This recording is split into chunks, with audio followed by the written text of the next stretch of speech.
하나님의 은혜와 평강을 빕니다. 사랑하는 성도님 여러분, 반갑습니다. 오늘 하루도 일하시느라 참 수고 많이 하셨습니다. 또 이 밤 시간에 온라인 가정 예배를 기억하고 또 함께 하시는 우리 성도님들로 인해서 감사를 드립니다. 이 시간 마음을 모두어서 우리 하나님께 예배하도록 하겠습니다. 찬송 부르겠습니다.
기도하겠습니다.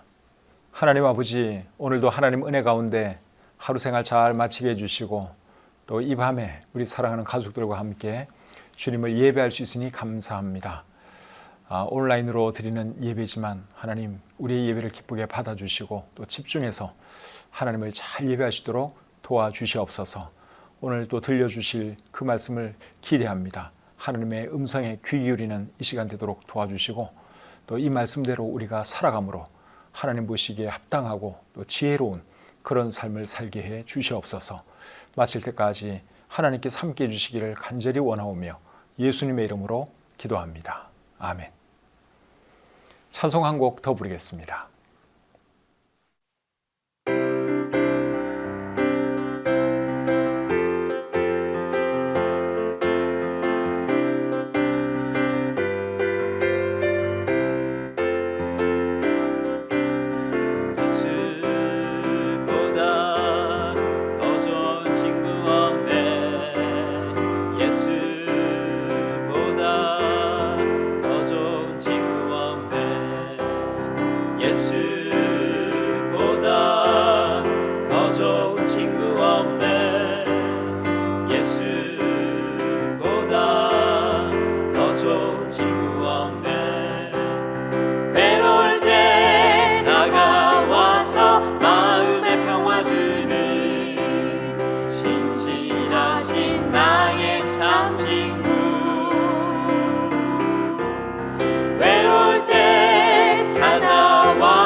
오늘 함께 나눌 하나님 말씀은 잠언 21장 9절부터 15절까지의 말씀입니다. 이 말씀 제가 읽어드릴 때 여러분들 눈으로 잘 따라 읽으시기를 바랍니다. 잠언 21장 9절부터 읽겠습니다. 다투는 여인과 함께 큰 집에서 사는 것보다 움막에서 사는 것이 나으니라. 악인의 마음은 남의 재앙을 원하나니 그 이웃도 그 앞에서 은혜를 입지 못하느니라. 거만한 자가 벌을 받으면 어리석은 자도 지혜를 얻겠고 지혜로운 자가 교훈을 받으면 지식이 더하리라. 의로우신 자는 악인의 집을 감찰하시고 악인을 환난에 던지시느니라. 귀를 막고 가난한 자가 부르짖는 소리를 듣지 아니하면 자기가 부르짖을 때에도 들을 자가 없으리라. 은밀한 선물은 노를 쉬게 하고 품 안의 뇌물은 맹렬한 분을 그치게 하느니라. 정의를 행하는 것이 의인에게는 즐거움이요 죄인에게는 패망이니라. 아멘. 잠언 21장 9절부터 15절까지 말씀을 읽어드렸습니다. 오늘 밤에는 이 말씀을 한 절 한 절 우리가 살펴보면서 우리에게 주시는 교훈이 무엇인지 생각해 보도록 하겠습니다. 첫 번째 구절 제가 다시 읽겠습니다. 다투는 여인과 함께 큰 집에서 사는 것보다 움막에서 사는 것이 나으니라. 방금 읽은 이 말씀은 다투는 여인에 대한 말씀이죠. 다투는 여인에 대한 말씀은 잠언에 여러 번 나옵니다. 잠언 25장 24절에 똑같은 말씀이 나오고 그리고 비슷한 말씀도 몇 군데 나옵니다. 비슷한 말씀을 이렇게 자주 반복하는 이유가 뭘까요? 그만큼 중요하기 때문에 그런 것입니다. 교육은 원래 반복이 중요하잖아요. 한번 배웠다고 해서 그것을 그대로 실천하고 삶에 적용하는 사람은 그렇게 많지를 않습니다. 그래서 교육은 계속적으로 반복할 필요가 있는 것이죠. 그래서 이 말씀도 그만큼 중요하기 때문에 잠언에서도 여러 번 언급을 하고 있습니다. 여기서 말하는 다투는 여인은 다투기를 좋아하는 여인을 말합니다. 자기 남편과 다투기를 좋아하는 그런 아내들이 있죠. 이제 그런 사람이 여기서 말하는 다투는 여인이라고 할 수 있습니다. 어떤 아내들이 주로 자기 남편과 잘 다투던가요? 주로 잔소리 많이 하고 또 바가지 많이 긁는 아내들이 남편과 트러블이 많습니다. 아내가 계속 바가지 긁고 또 잔소리하면 세상에 좋아할 남편이 한 사람도 없지요. 그래서 그런 남편들의 마음은 어떤가 하면 방금 읽은 이 말씀처럼 움막에서 혼자 살고 싶은 그런 생각을 합니다. 여기서 말하는 움막은 원래 의미는 지붕 한 모퉁이를 말하는 거예요. 그런데 표준 세번역 성경과 공동번역에 보시면 다락 한 구석이라고 번역을 해놨습니다. 그러니까 넓은 집에서 바가지 긁고 싸움하기 좋아하는 그런 아내와 사느니 차라리 지붕 한 모퉁이에서 또는 다락방 한 구석에서 또는 움막에서 사는 것이 낫다. 그러한 말씀이죠. 우리 아내 되시는 분들은 이런 말씀들 마음에 잘 한번 새기고 생각을 해 보시길 바랍니다. 내 남편은 혹시 그런 생각하고 있지는 않는지, 나 때문에 내 남편이 힘들어하지는 않는지 그런 거 한번 잘 생각해 보면서 웬만하면 남편을 편안하게 해주고 또 남편을 즐겁게 해주는 그런 아내가 되시기를 바랍니다. 바가지 긁고 싶어도 좀 참는 거죠. 남편이 좀 못마땅해도 참는 것이 지혜로운 여자입니다. 그러면서 서로 맞춰가고 이해해주고 인내해주고 하다 보면 또 남편이 나아질 수가 있는 것이죠. 그런데 참아주지도 못하고 계속 바가지 긁고 잔소리하면 이 세상에 어느 남편도 좋아하지를 않습니다. 그래서 우리 성경이 가르치는 것이 뭔가 하면 아내들은 남편에게 순종할 것을 가르치고 있죠. 그 말씀이 에베소서 5장 22절부터 24절에 나와 있는데 한번 제가 읽어드리겠습니다. 아내들이여 자기 남편에게 복종하기를 주께 하듯 하라. 이는 남편이 아내의 머리됨이 그리스도께서 교회의 머리됨과 같음이니 그가 바로 몸의 구주시니라. 그러므로 교회가 그리스도에게 하듯 아내들도 범사에 자기 남편에게 복종할지니라. 아내들은 남편에게 어떻게 하라 그랬습니까? 복종하라. 그리고 주께 하듯 하라. 그렇게 말씀하고 있죠. 아내들이 자기 남편에게 이렇게만 대해준다면 아마 남편들은 굉장히 행복해 할 것입니다. 이런 여자라면 오래오래 함께 살고 싶다 이런 생각을 하겠죠. 그런데 그렇지 못하면 남자들은 아이고 내가 이런 여자하고 앞으로 계속 살아야 하나 이런 생각을 할 수도 있습니다. 그래서 여러분 남편들이 그런 생각하지 못하도록 남편을 잘 대해주시고 또 남편에게 순종하는 우리 교회 모든 자매님이 되시기를 바랍니다. 그리고 우리 형제님들에게도 또 제가 얘기 안 할 수는 없죠. 아내가 잔소리하고 바가지 할 때는 또 나름대로 이유는 있을 것입니다. 그래서 최대한 바가지 안 들을 수 있도록 또 잔소리 안 들을 수 있도록 우리가 행동을 잘 해야 하는 것이죠.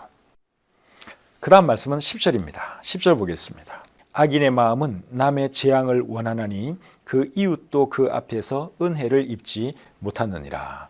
10절 말씀을 표준 세번역으로 보면 이렇게 기록되어 있습니다. 악인은 마음에 악한 것만을 바라니 가까운 이웃에게도 은혜를 베풀지 못한다.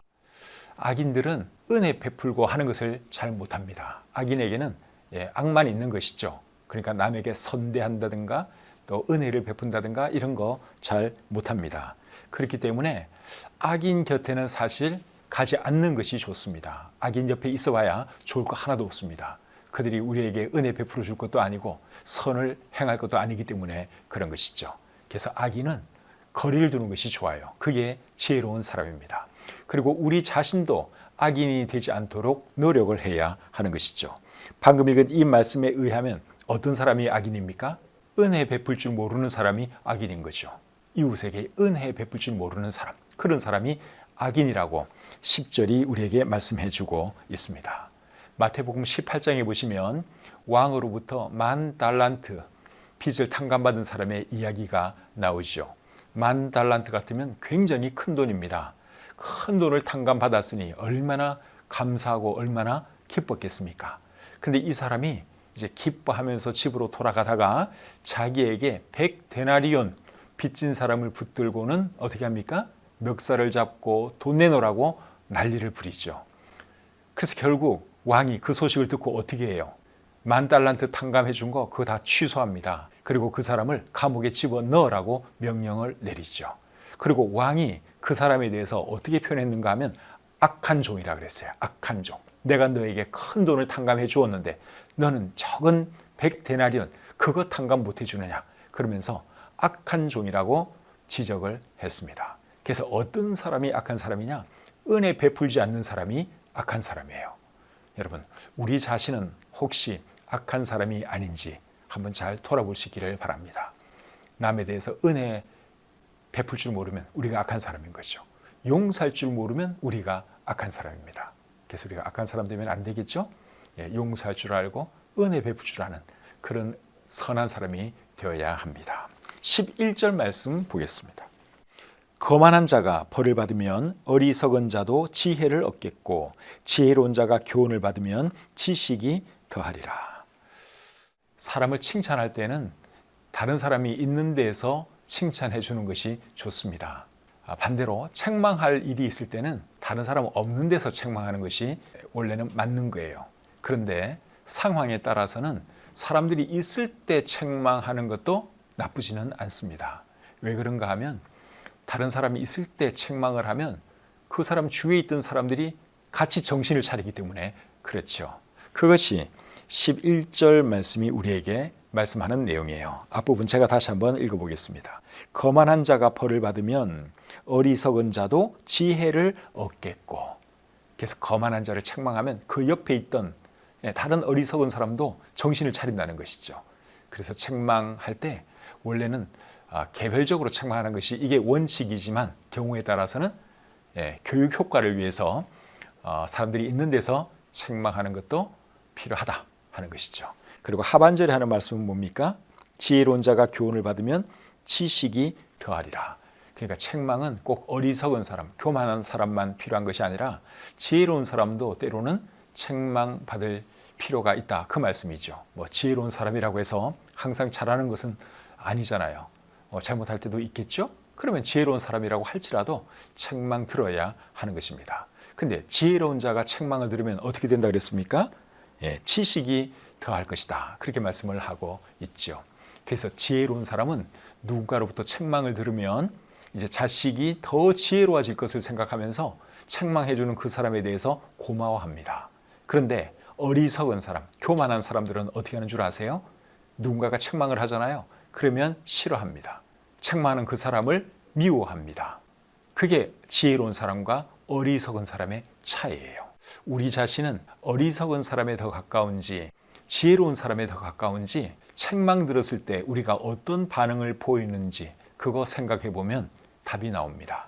책망 들을 때마다 나는 기분이 되게 나쁘다. 반발하고 싶다. 그런 사람은 죄송하지만 어리석은 사람이에요. 거만한 사람이에요. 그런데 누가 나를 위해서 책망해주고 조언해주면 그걸 고마워할 줄 안다면 지혜로운 사람이죠. 저와 여러분들은 어리석거나 거만한 사람 되지 마시고 지혜로운 사람이 되어서 누가 우리를 위해서 조언해주거나 또 책망하면 감사하게 생각하고 또 고칠 것은 고칠 줄 아는 그런 사람이 되었으면 좋겠습니다. 12절 말씀 보겠습니다. 의로우신 자는 악인의 집을 감찰하시고 악인을 환난에 던지시느니라. 여기서 말하는 의로우신 자는 하나님을 말씀하는 것이죠.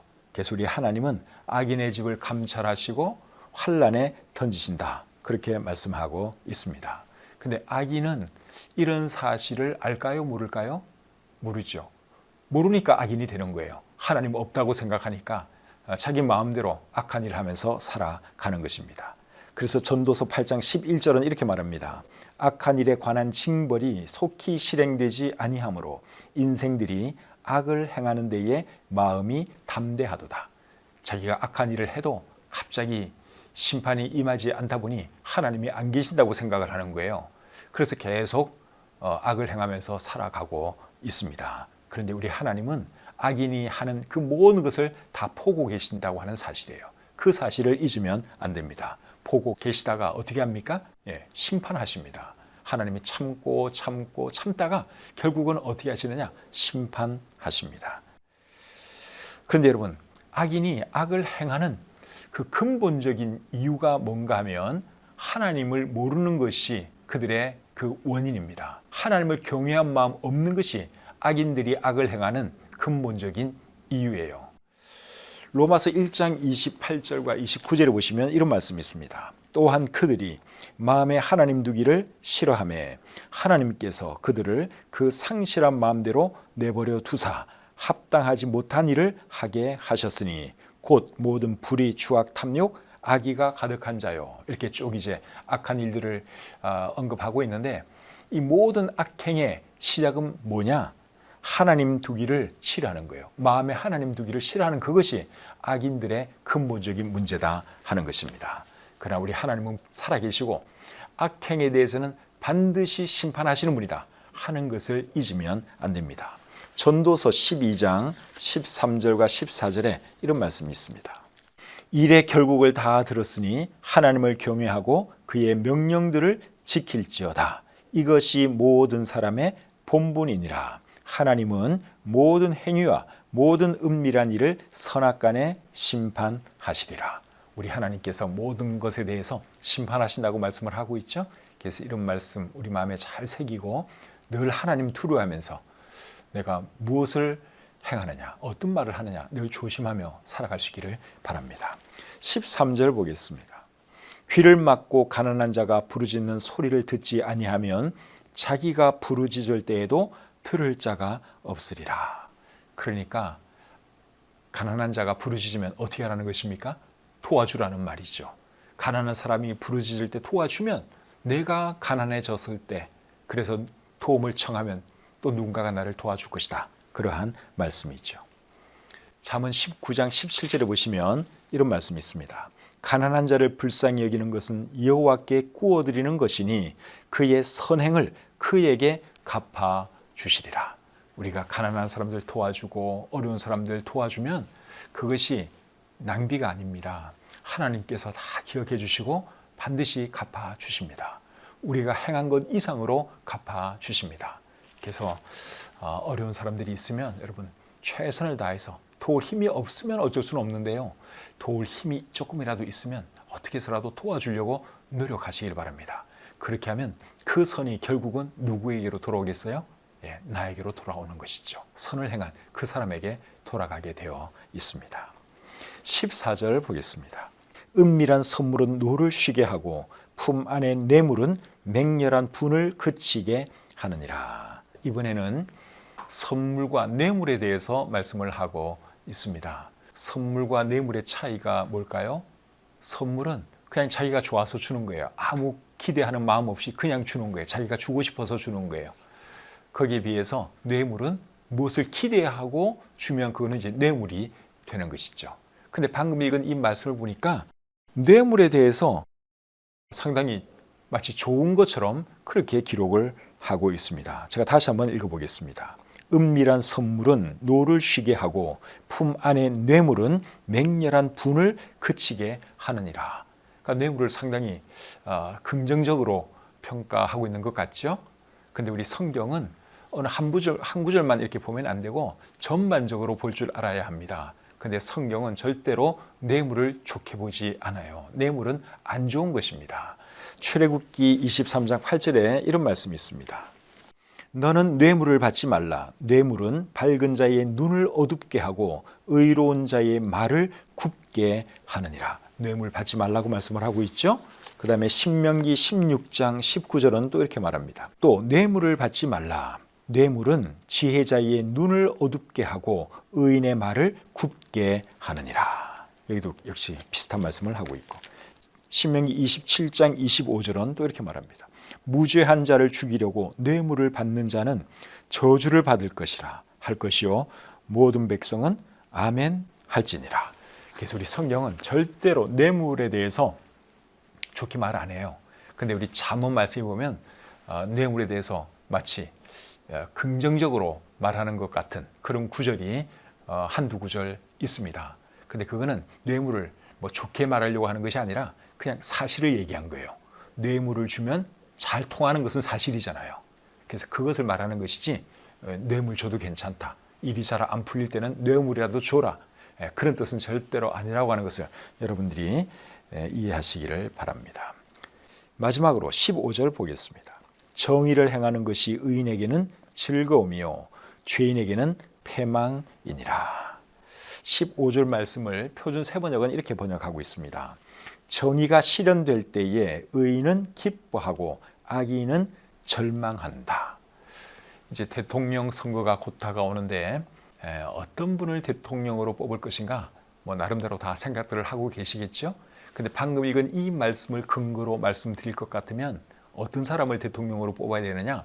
정의를 잘 실현할 사람을 뽑아야 합니다. 그래야지 이 나라가 잘 되고 국민들이 평안하게 살아갈 수 있기 때문에 그렇습니다.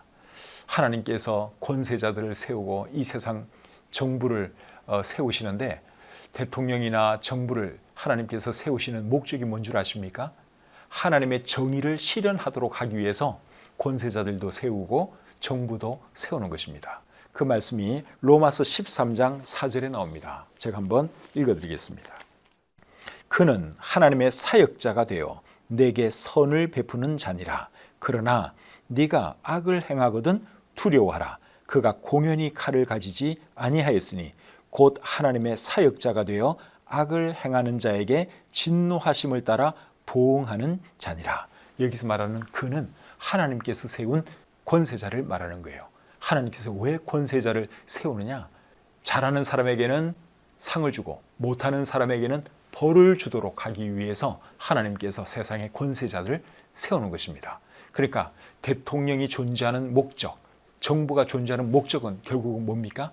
하나님의 정의를 실현하는 거예요. 그것이 대통령의 존재 이유이고 정부의 존재 이유다 하는 것을 우리가 성경을 통해서 알 수 있습니다. 그래서 대통령을 뽑을 때는 어떤 사람을 뽑아야 된다고요? 정의를 실현할 사람, 그런 사람을 대통령으로 뽑아야지 이 나라가 잘 되고 백성들이 평안하게 살아갈 수 있습니다. 그런데 여러분, 아무리 대통령을 잘 뽑아도 이 세상에 하나님의 정의를 온전히 실행할 대통령은 있을까요? 없을까요? 그런 대통령은 없습니다. 또 그런 정부도 없습니다. 조금 덜하고 조금 낮고 조금 못한 이런 차이가 있을 뿐이죠. 완벽하게 정의로운 대통령, 정의로운 정부는 이 세상에 없습니다. 그런데 하나님께서 온전한 정의를 실현하시는 때가 있는데 그 때가 언젠가 하면 하나님께서 이 세상을 정의로 다스리시고 정의로 심판하실 때입니다. 그때는 이제 완벽한 정의가 실현되는 것이죠. 그리고 그렇게 되면 의인은 기뻐할 것이고 악인은 절망하게 될 것입니다. 지금 이 세상에서는 때로는 의인이 피해 보기도 하고 악인이 득세하기도 하고 그렇잖아요. 정의가 100% 온전하지 못하기 때문에 그런 거예요.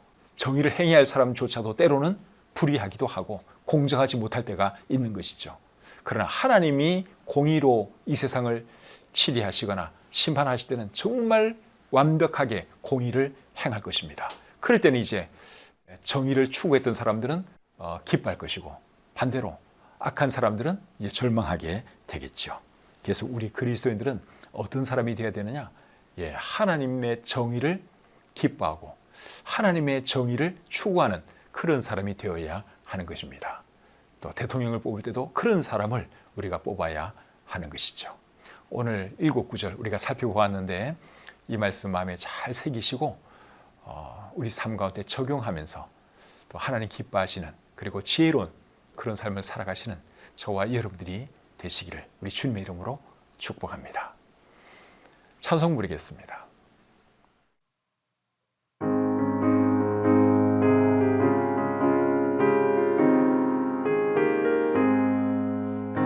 강물같이 흐르는 기쁨 성령 강림함이라 정결한 맘 영원하도록 주의 거처 되겠네. 주님 주시는 참된 평화가 내 맘속에 넘치네. 주의 말씀에 거센 풍랑도 잠잠하게 되도다. 나의 생명 소생케 되는 성령님 하심이라. 모든 의심 슬픔 사라져 주의 평강 넘치네. 주님 주시는 참된 평화가 내 맘속에 넘치네. 주의 말씀에 거센 풍랑도 잠잠하게 되도다.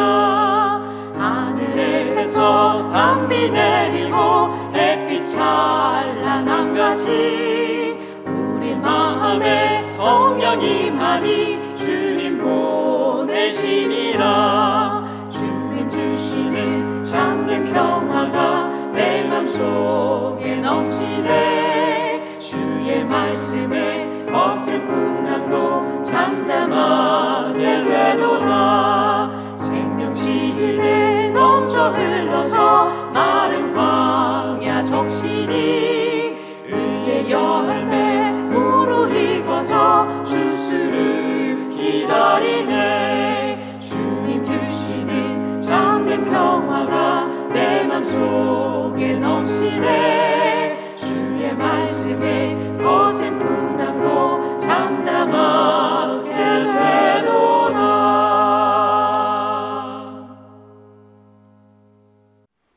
기도하겠습니다. 하나님 은혜와 사랑을 감사합니다. 이 밤에 저희들을 하나님을 예배하는 자리로 불러주시고 또 하나님 말씀을 통해서 교훈해 주셔서 참 감사합니다.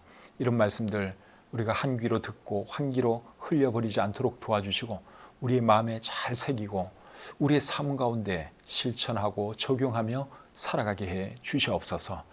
그리하여 하나님께 영광 돌리는 삶 살게 해 주시옵소서.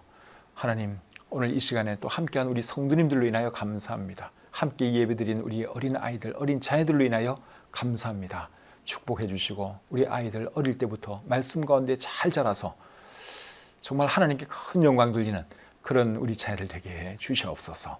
주신 말씀을 감사드리며 예수님의 이름으로 기도드립니다. 아멘. 이제 또 주무실 시간이 되었는데 주무시기 전에 이 방송 끝나면 바로 우리 가족들과 함께 오늘 들은 말씀 중에서 어떤 말씀이 제일 마음에 와 닿았는지, 어떤 말씀을 구체적으로 실천하고 싶은지 서로 좀 나누고 주무시기를 바랍니다. 그리고 내일 모레 또 주일인데 주일에 다 교회로 모이셔서 우리가 하나님을 예배해야 되겠죠. 지금 행정명령은 30% 가능합니다. 그래서 우리 교회 같은 경우에는 우리 성도님들 다 오셔도 그 행정명령 범위 내에서 우리가 안전하게 예배 드릴 수 있습니다. 우리가 이 코로나에 대해서 각별히 신경을 쓰고 있고 그리고 예방에도 우리가 철저히 신중을 기하고 있습니다. 그러니까 우리 성도님들 마스크 잘 쓰시고 교회 오시면 되겠습니다. 오랫동안 교회 못 나온 분들도 많이 계시는데 이번 주일날 한번 나와보시면 어떨까 하는 생각이 듭니다. 그래서 그래도 올해부터는 조금씩 출석률이 조금씩 회복되고 있는 것 같아서 얼마나 감사한지 모릅니다. 또 이번 주일에는 어떤 분들이 새로 오실까 이런 또 기대감이 있습니다. 이 밤에 평안히 주무시고 오는 주일날 우리 기쁨 가운데 교회에서 뵙도록 하겠습니다. 좋은 밤 되시기 바랍니다.